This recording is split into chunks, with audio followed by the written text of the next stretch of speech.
Well, all right. Welcome back to the So There I Was podcast. I'm your host again, Travis Womack. Today's guest is Nick Mastrovito, or Mastrovito if you're in the U.S., as we talked about. Nick is a 30-year retired veteran of the U.S. Army and Reserve and active duty a little bit and some time in Special Forces. And I'm sure we're going to be in for a real treat today on some shenanigans that have taken place in the Desert Storm days of SF or anything that involves jumping out of planes and kicking in doors and blowing stuff up. So, Nick, welcome. Thank you. Appreciate it. Thank you, Yeah. Travis. I'm glad to be here. So I know you've done a whole lot of work and some other, just um, crazy adventures you've been on. But let's just start there, man. What tell me a little about your career and where it all Well, started. I graduated from college, came into the Army as an infantry officer. Interesting story. I was always told, and obviously it's not true, I was always told that two brothers could not serve together in the same battalion, but I and my brother served in the same infantry battalion in Germany. A couple of years ahead of me. There was always some friction there because he always outranked me, and I really didn't care because he was my brother. And even though he was my older brother, I still really didn't care about the fact that, well, he was a captain, I was a lieutenant. Yeah, whatever. We're living together, and I'm not calling you sir at home. Sorry. And I had a battalion XO that actually said, you need to be respectful to your brother. And I'm like, yeah, that's just not going to happen. I left the infantry, went Special Forces, and that was actually a time of my life. And I will tell you this, just in general, and you probably can relate to this, Travis.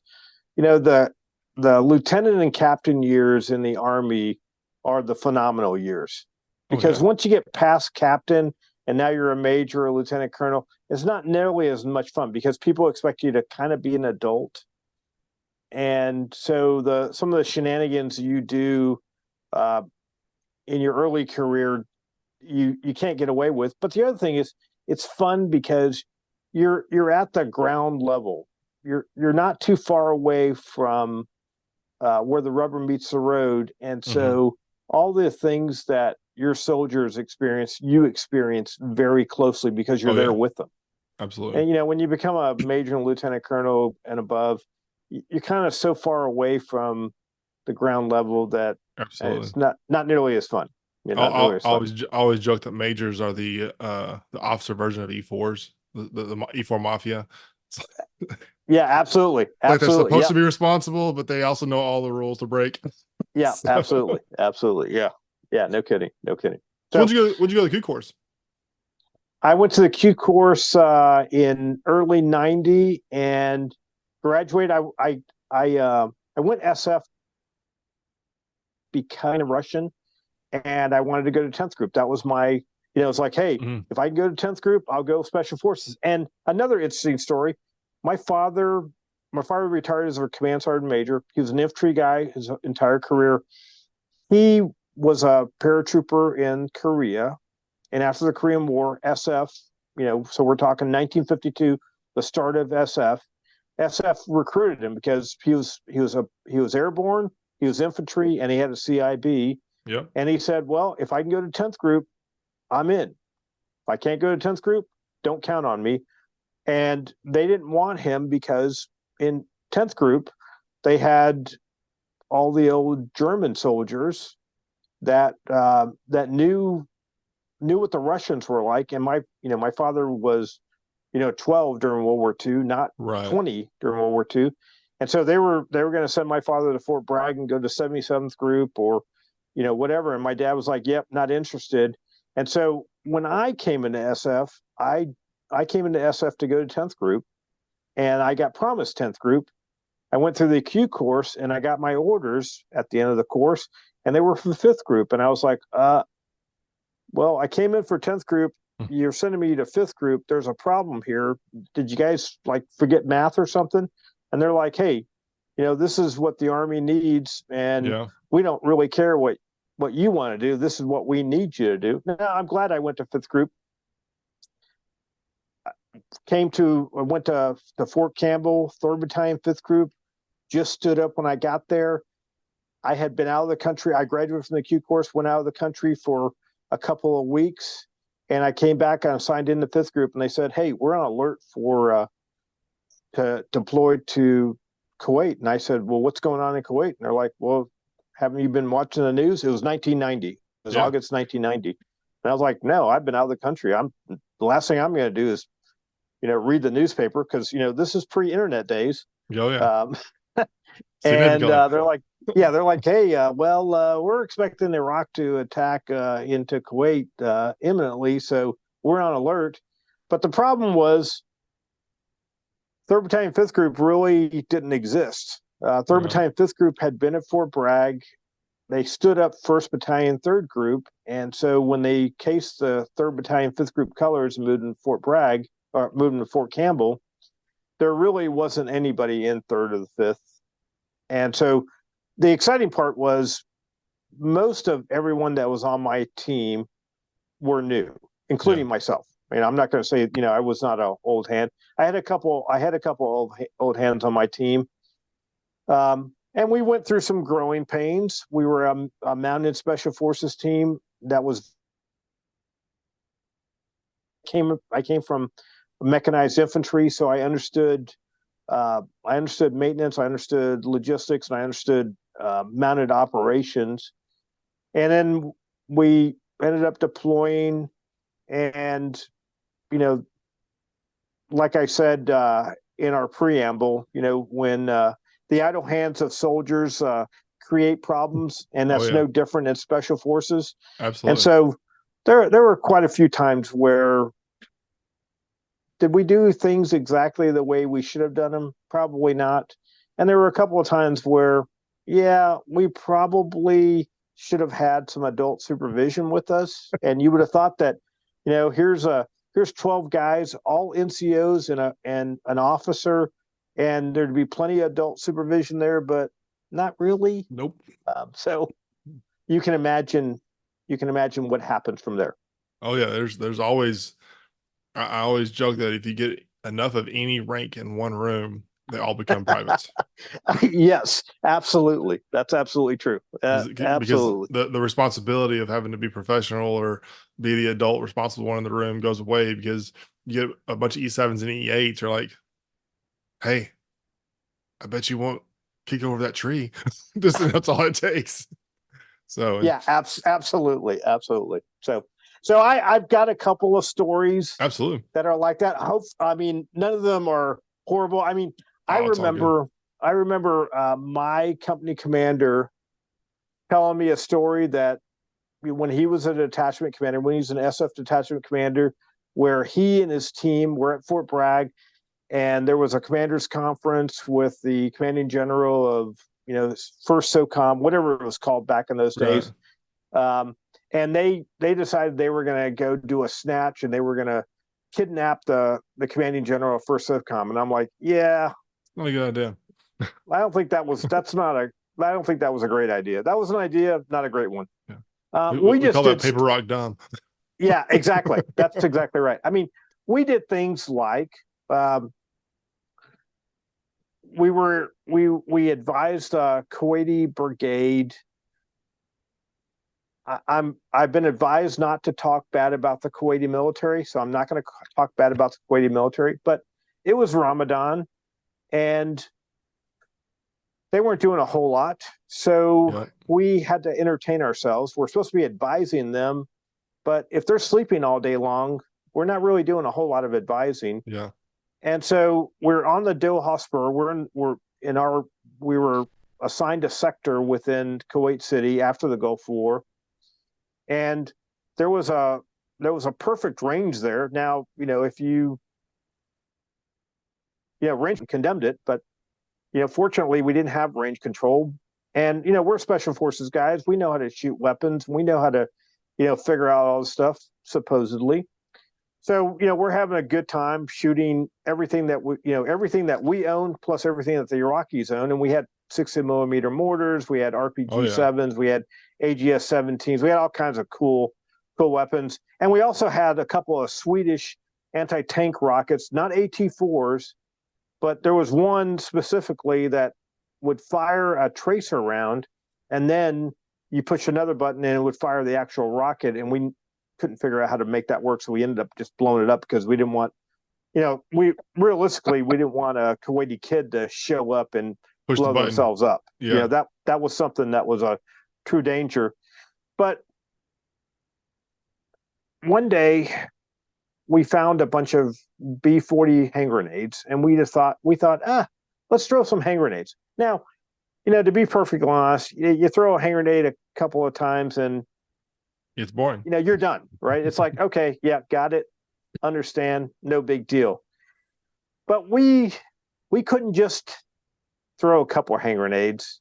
As a matter of fact, our goal was to see how many hand grenades we could throw that day.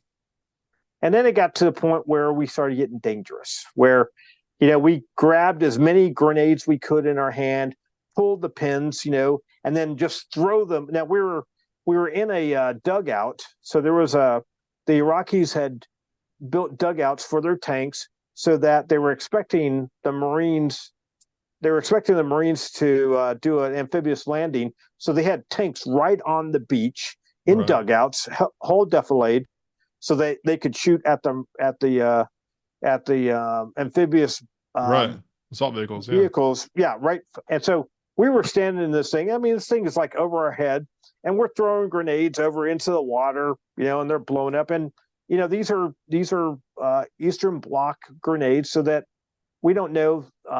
They're not all exploding. We know that, not a big deal.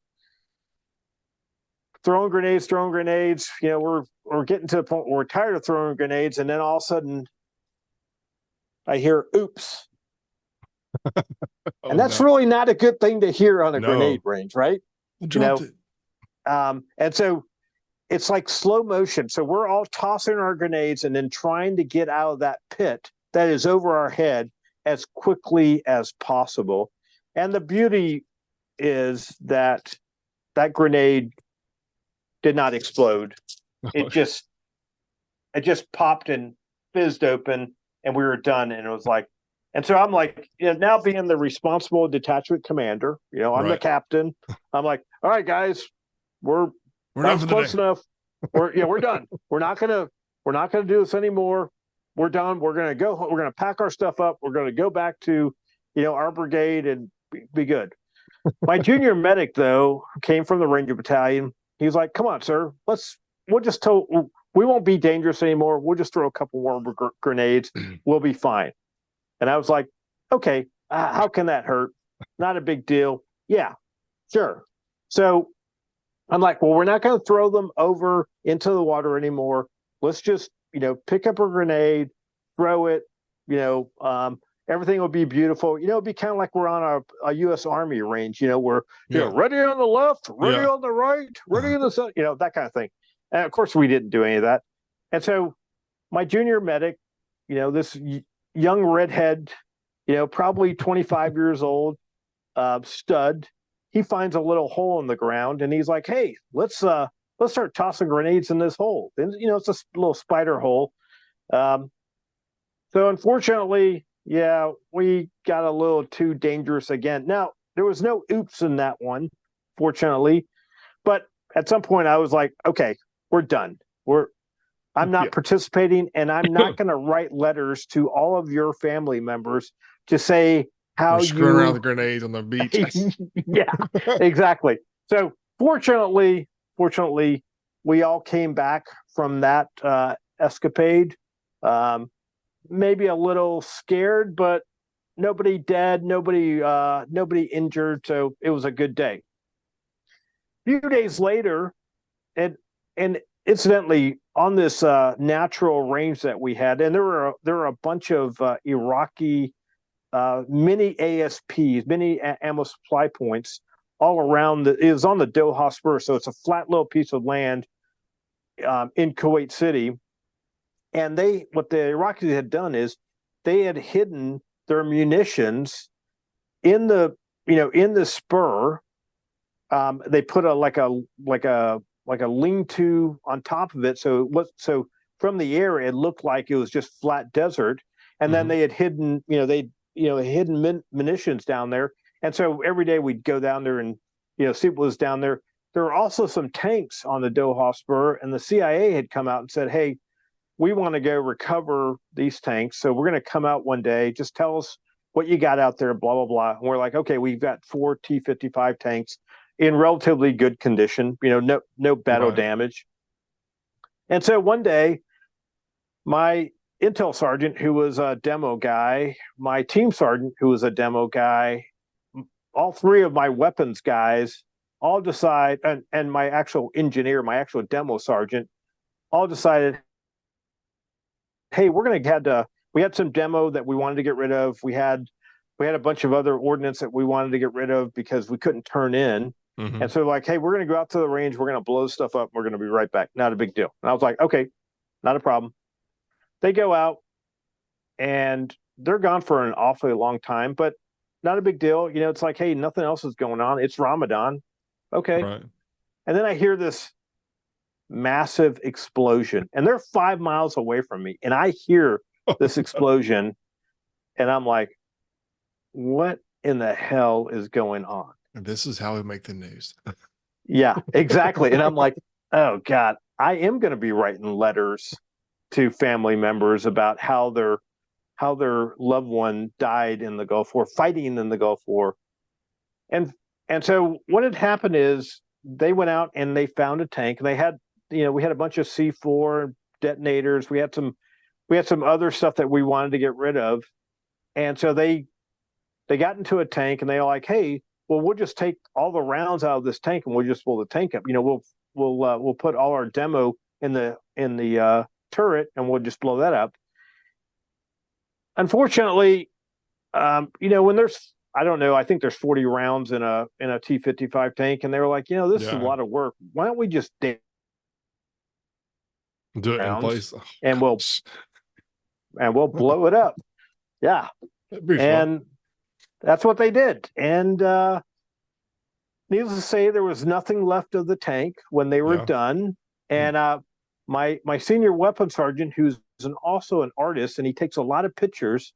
I remember he took some pictures, and at another event, he had an album out of his pictures, and those pictures of the explosion of this tank were how we destroyed a tank during the Gulf War. Now, if you didn't know the backstory, you would have thought that, well, we shot an AT-4 or an anti-tank round at this tank, but no, we blew it up internally by daisy chaining, a bunch of C4 together. Yeah. So, but that day that was a day that I was actually worried about writing letters home, because I was like, oh my God. Like I said, we were about 5 miles away, and we heard the explosion and the concussion, and I tried to reach him on the radio, and I couldn't reach him on the radio. And I was like, oh man, this is not a good day. And fortunately, about an hour, they showed back up, and I was like, hey, did you guys hear that explosion? And they're like, what explosion? And I was like, you guys were there blowing stuff up. And they're like, yeah, that was us. That was us. And I was like, well, and then, a couple of days later, the CIA showed up and said, I thought you said there were 4 tanks out here. And we're like, oh, did we say 4? I think we meant 3. I don't know where you. Yeah. So, yeah, I mean, that's awesome. The great thing about Special Forces is, these guys are highly trained. They're serious. They know their business. Yeah. But when you leave them to their own devices, sometimes I do have one other story. So we had an AGS-17, an automatic grenade launcher, Soviet bloc automatic grenade launcher. Our Mark 19 automatic grenade launcher has a minimum arming distance of 35 meters. The AGS-17 has a minimum arming distance of 0 meters. So the minute that 30 millimeter round comes out, it's hot. Yes. So we wanted to shoot. We had a team that had an SPG-7. We wanted to fire that. So we traded our AGS-17 for the AGS-7, and they decided this weapon, the AGS-17, will go up to 0 degrees, so straight up. And they cranked it up to 0 degrees and then fired it. And a couple of SF guys got hurt. Yeah. Now Yeah. they weren't seriously injured, but they were injured.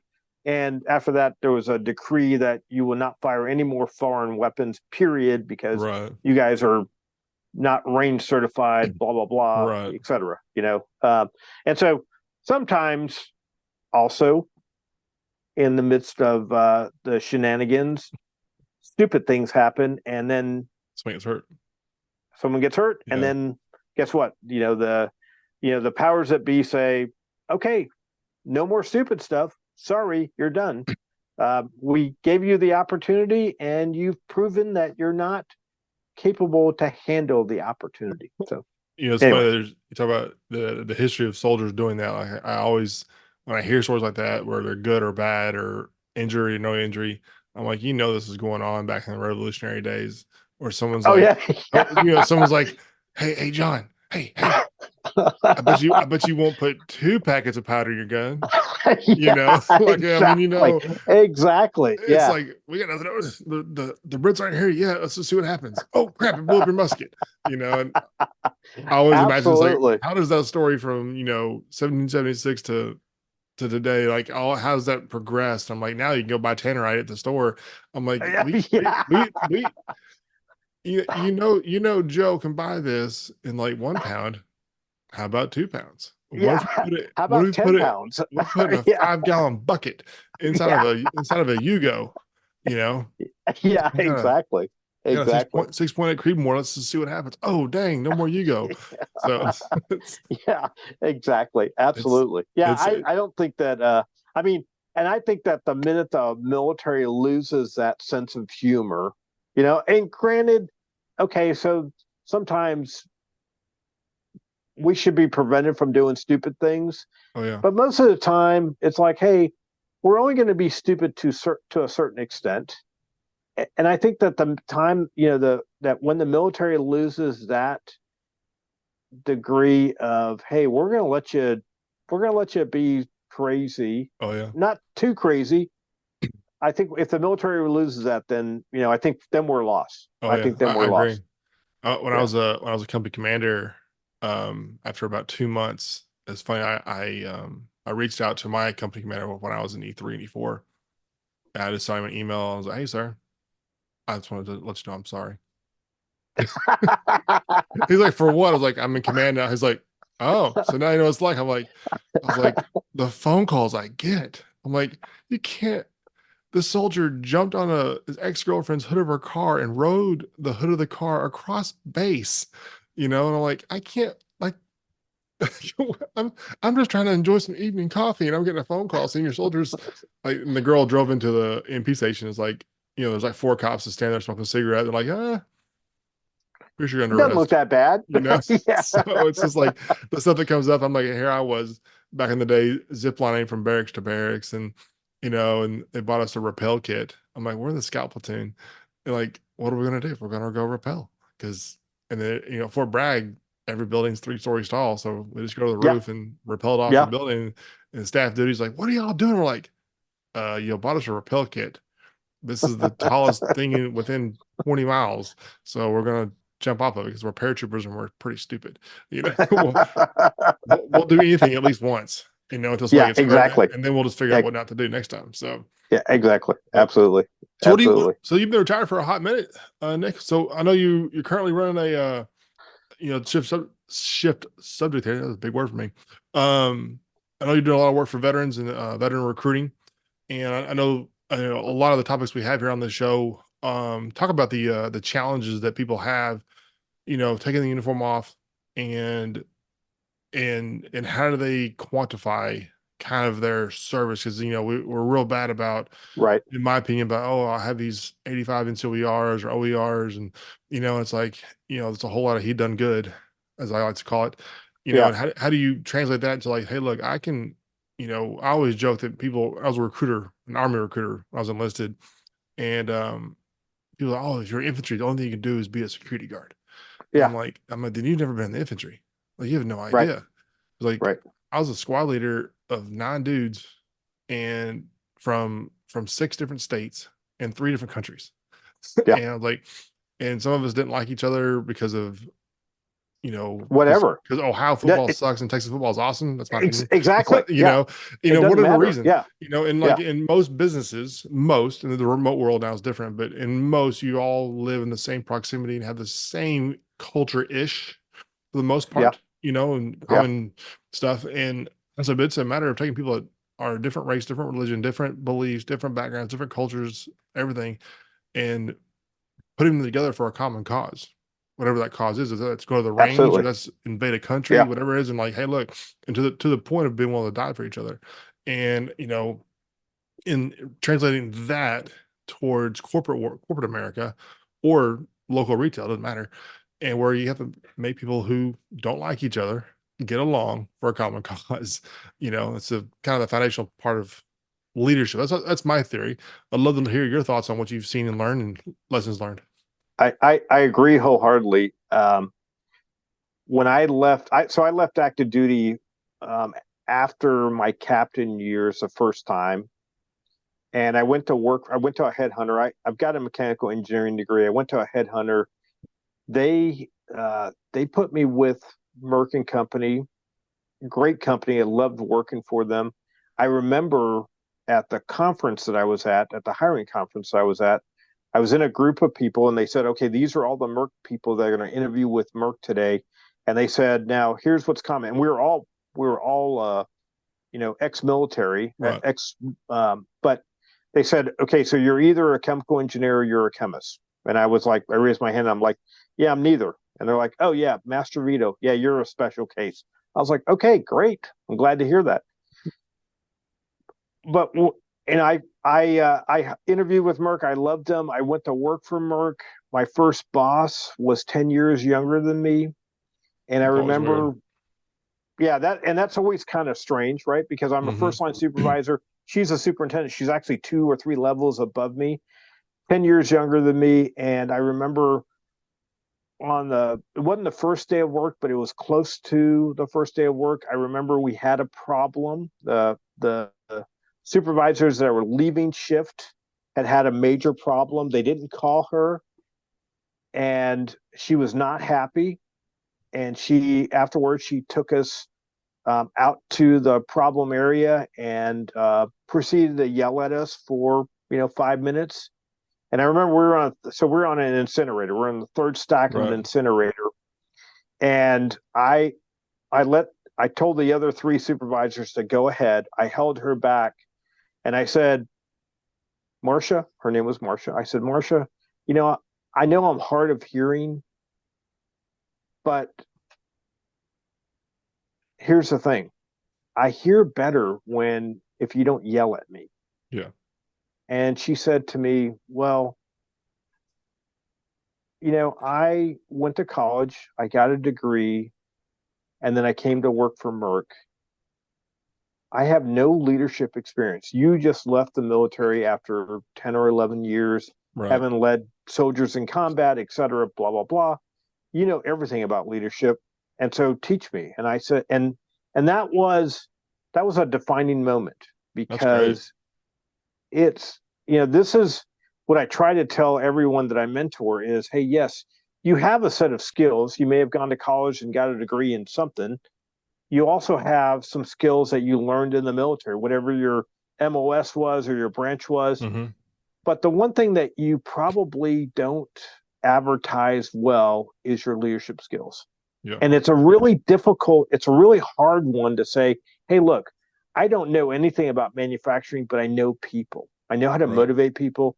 I know, just like you said, you've got people, nine different members of your squad, 6 different states, 3 different countries, different Yeah. religions, et cetera. And you've got to make that work, right? Yeah. Because, in the civilian world, if you've got a team of 4 or 5 people, which is normal, it's not Right. 9, it's not 30, it's Right. not 600, it's not 120, it's usually 4 or 5. Fire team.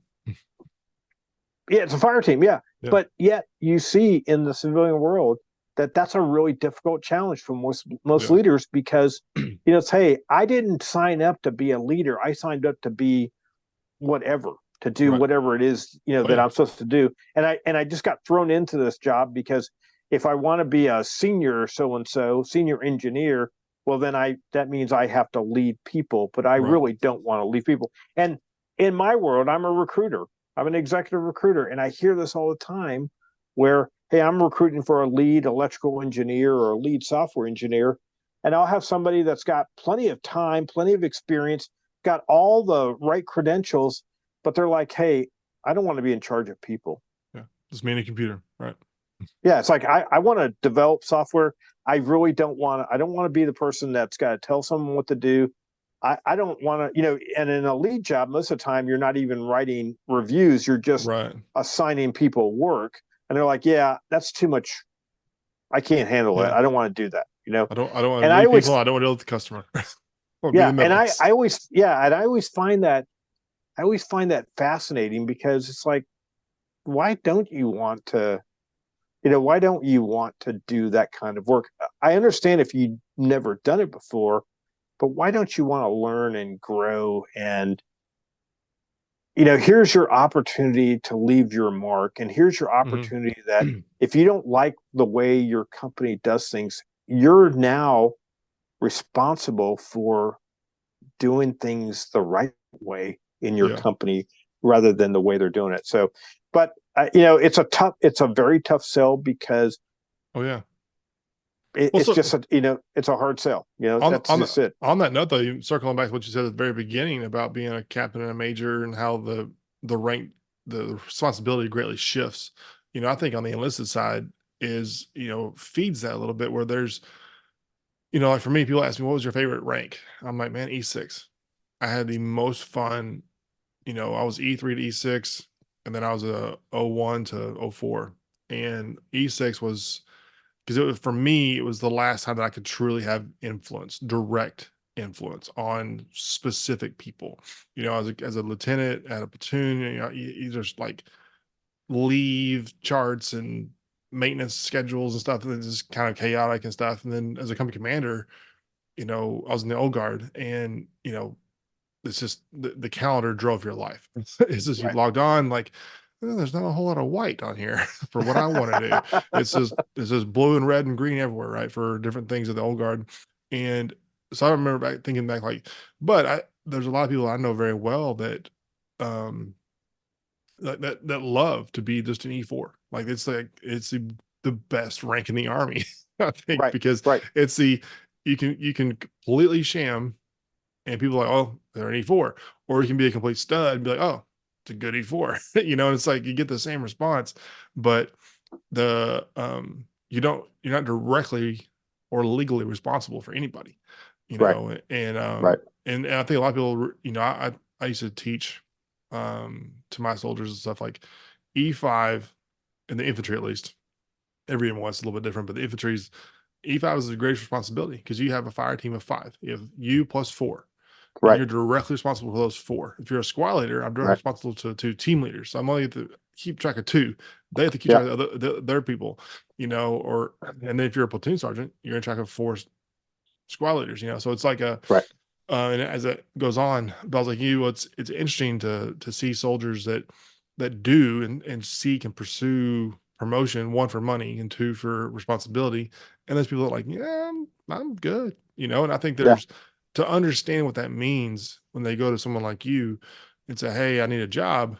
It's like, well, what is it you're trying to do? It's like, oh, if I don't have to be in charge of anybody, I'm okay with that. And but Yeah. be honest about it, because Yeah. I Yeah. think someone in your position is like, look, you were 20 years in the army. It's like we're kind of expecting wherever you're going at this pay grade to be in charge of people. So Yeah. it's Yeah. a reality check for sure. I think for most people, and I think that's the biggest thing I've learned is just be honest. Like, look, Right.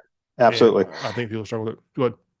Yeah. And the other thing, I think that the Army, I don't know Navy, Marine Corps, Air Force, but I think the Army does a gross disservice to our transitioning veterans, whether they're retiring or they're ETSing, whether they've spent 30 years in the military or spent 3 years in the military. I don't think our transitioning services are all that great because I see a lot of people, I see a lot of special forces guys, uh, retiring NCOs that have a certified professional CPDs for certified professional director accreditation, like Yeah. like kind of like a Some PMP. And it's like, yeah, that's great, but there aren't a ton of jobs out there that are looking for that type of certificate. Yeah. Uh, I would have to not to jump on you. I would have to defend it just a little bit. And okay. there's a lot of me on this that I actually blame the soldier a lot of the times. Okay. Um, Absolutely.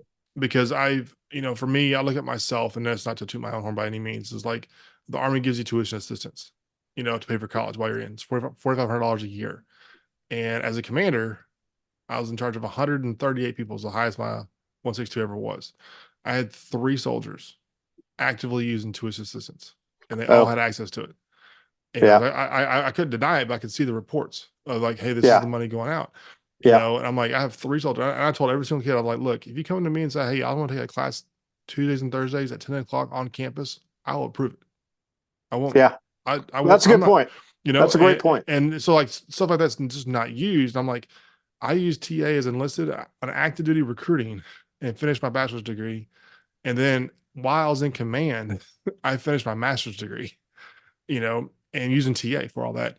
And then the transition stuff, the skill bridge and the Soldier for Life program, there's a lot of stuff that I think there's and it's not the program's fault. It's not the soldier's fault. I think it's somewhere in between Yeah. where I think people get out and they're kind of like for lack of better terms, kind of like damn the man. Like their blinders are on, like I'm just getting out, I'm getting out, I'm getting out. And Yeah. like all they Yeah. see is that checklist of like what gets the checks to get the signature to get me out of here. And they miss like Soldier for Life does a great job of like, hey, here's how to build a resume. And they just do the bare minimum, get the resume 1 page, get the signature, and they roll. And I'm like, no, you missed the other 25 classes that you could get for free, Yeah. And And that's I don't argue that. yeah, I think the problem that I see is um the expectations. yeah, I agree with that. Yeah. The expectations are, I mean, I'll tell you this, my dad's retired command sergeant major. His part is woodpecker lips, Korean vet, Vietnam vet, paratrooper, Oh, yeah. been there, done that, got the t-shirt, threw away the t-shirt. And I remember when I told him, hey, I'm resigning from active duty. And he's like, well, what do you, here I'm infantry special forces officer. And he's like, well, what are you going to do? Be a cop? And I'm like, oh, hell no. Those guys get shot at 10 Yeah. times more than an infantry or special forces guys get shot at. But I was like, hey, I already had a career path. Like I said, I had an engineering degree, so that made it easier for me. I graduated from West Point. That made it easier for me. Yeah. And then I went to a military headhunter, and they put me in with a great company. I had it easy. I mean, Yeah. I'm not. It's all good. Not going to argue that one bit that it was easy for me, but I do see, the people that you're talking about. I do see them, and they are successful. It's the ones that don't take advantage of everything. I mean, I'm working with a guy right now. He's an Air Force vet, 100% disabled. He was a firefighter in the Air Force, and I've made a ton of different suggestions to him, and he's like, well, I don't want to work for the government. I don't want to work on a contract. Right. I don't want to do this. And it's like, well, but here's the thing. I remember in 2013, I was on a contract in Djibouti. I left the contract after a year, came back, and I was unemployed for 9 months. Yeah. Here I am. I've got a master's degree. I've got a bachelor's degree. I think I've got a pretty good resume. And I told him, I was like, hey, it's a numbers game. And I wasn't willing to relocate. So that was part of my issue was, hey, I'm in this particular location. I'm not really interested in relocating.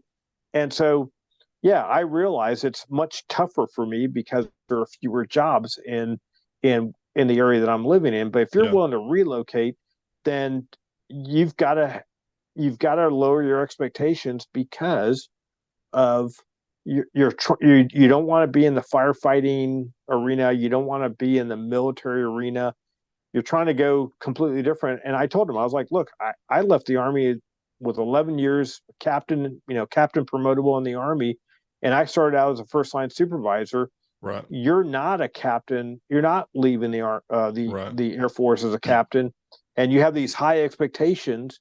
And I said, you need to dial down your expectations, but you need to be resilient. You need to understand that, hey, this is going to take some time, but you've got to keep plugging away, and eventually you'll get to where you want to get to. Yeah, but honesty and kind of a realistic expectations is the key, because I think people, it's not what you want to do. I think that matters so much. It's what do you not want to do that makes that funnel real small, right, real quick. yeah. And if you want to get it completely do a 180, it's like, well, I got a master's degree in marketing, and I was, LG officer. If I come at you and say, hey, I don't want to do logistics, I don't want to do marketing, it's like, well, I've got to start at the bottom probably. Yeah, I mean, but I also want to do one quick pitch. Franchising and small businesses. I mean, you've got your own small business. Yep. I've got my own small business. I also own a franchise. I think that military people are extremely adept at starting their own small businesses, or if you can do it my way. I'm too lazy to. I've started several companies, not successfully. I've had two companies that I've just closed. Yeah. I'm not going to say they didn't go in default. I closed, but I also bought a franchise, and I also have a successful company now. I think that military people are extremely adept at those kinds of roles, and I wish that somehow we could figure out how to translate that to transitioning people, because I've talked to a lot of transitioning officers, senior officers, and I'm like, hey, have you thought about buying a franchise, or have you thought about starting your own consulting company? Yeah. And usually the response I get is they're scared. Yeah, it's a security issue, probably. They've never been in as independent as military are. Now all of a sudden they don't have an umbrella, and they're scared. That's a big umbrella, though. Well, that's very true. Very large umbrella. Absolutely. Yeah. If you got kids and insurance, it's a big thing too. So it's definitely a thing there. So for anybody else out there listening, I definitely would encourage you to, one day, no matter what, if you're currently wearing the uniform, the day will come to an end, at some point. So start now, and by all means, finish your education, certificates, and just kind of like reality of what do you do and don't want to do. And there's great people out there like Nick who would love to talk to you and help you out, and get you plugged in, coming out of service for sure. Or call me. I'll gladly talk to you, though I'm not a recruiter, so I don't have any connections to other businesses, but I can definitely coach you to the goal line of where you want to go. So, but Nick, it's been a lot of fun. The stories, I love SF stories because they're always crazy and shenanigans, and the Army of the 90s is a totally different beast. As you're just telling these stories, I'm like the way you're describing the alignment of the units and stuff, just the small things. I'm like, man, it's completely different. It's crazy. And it's kind of how it's just, I came in 03 to now, and how it's just slowly rolled along, and it's changed and changed and changed. But at the end of the day, it's still Joe is Joe, and we will do something crazy and dumb, and hopefully nobody gets hurt. But been a lot of fun. We'll have to get you back on sometime, and I'm sure you have more than just those few grenade stories and blowing some stuff up. But if you're a new listener, by all means, please subscribe, and we'd love to get you on the show as a guest as well. If you're a veteran of any branch, any era of, I don't care if it's World War II or Korea, Vietnam, or anything in between, but we'd love to have you on the show. Just reach out to me on womackc3.com, and we'll go from there.